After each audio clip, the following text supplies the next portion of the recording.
Text. Take note. Video 3. Defining violence. This series was filmed on the traditional lands of the Wurundjeri Woiwurrung people of the Kulin Nation.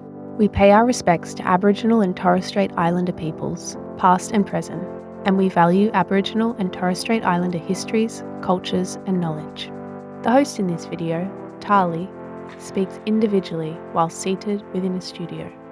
Did you know that women and girls with disabilities are more likely to experience violence compared to men or people without disabilities? But what exactly do we mean by violence?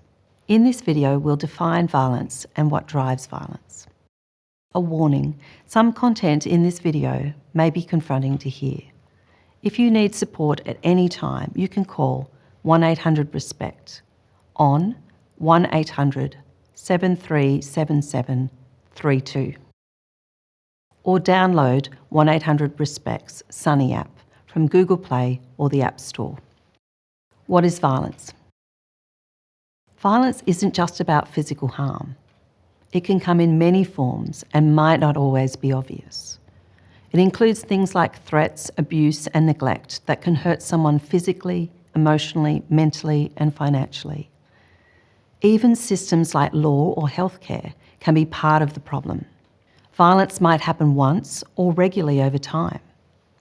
For example, it's considered violence if a nurse or family member doesn't give someone food, water, care or medicine, or someone's boss stops them from practicing customs like prayer. Types of violence. Women and girls with disabilities face many different types of violence, including physical and sexual violence, family and domestic violence, intimate partner violence, disability hate crimes, restrictive practices like physical or chemical restraint or forced isolation or seclusion, financial, spiritual and cultural abuse, technology-facilitated abuse, where someone uses technology to control, track or harass someone, medical exploitation like forcing or stopping someone having treatments of medicine, neglect where someone is denied basic needs like water, food, care or education, psychological and emotional abuse, and sexual and reproductive coercion or violence, making decisions about someone's sexual health and choices for them.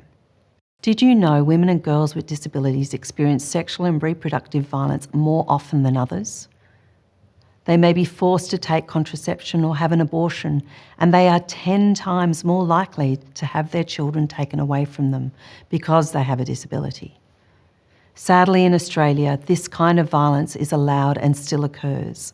Many women and girls with disabilities are not included or made aware of the decisions that impact their lives.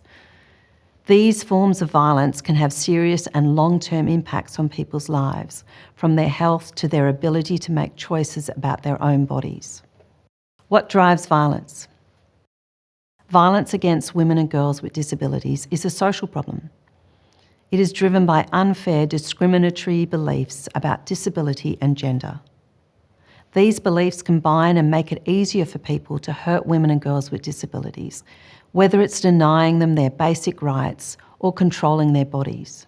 Understanding the different types of violence and what causes it is the first step to stopping it.